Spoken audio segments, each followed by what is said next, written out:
how did the pandemic kind of affect you and your work, man? Could you you work out in San Gabriel? Yeah, so I'm in the San Gabriel Valley, and you know, it's a pretty populous area, if you will, or Mm. populated area. It's Mm. in LA County, so we do get a lot of families through our program. Uh, Um, so yeah, San Gabriel Valley, that's where I've been at for the last few years. okay, okay. And I gotta say, I like the plants in the background. Self-care, man. It's kind of Yeah. funny.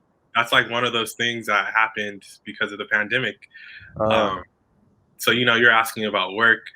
Uh, the biggest thing I think I noticed like right away for the pandemic was, so I've been doing clinical social work, trying to get licensed. Hopefully that happens this year. But I also teach music, and so that was always like the kind of way I balanced out my day.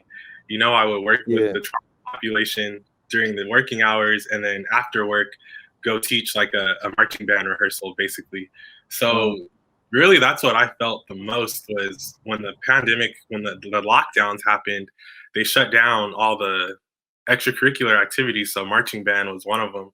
And I it took me a long time to adjust to that. I was so used to knowing I always had that to look forward to, like outside of my clinical work.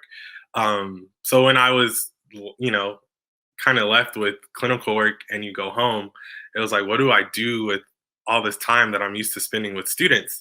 And my wife is the same way. So my wife also has her MSW, but she was teaching music full time. And so both of us were kind of just not used to having time on our hands, basically.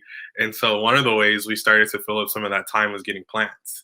And we just happen to live, it's about a 5-minute drive from a really, really, really nice nursery where they have amazing plants. So that's something that we actually started doing just to kind of stay grounded throughout the pandemic. Was we became a plant family, if you will. You, you, want- yeah, you want to give a shout out to the nursery? Yeah. I would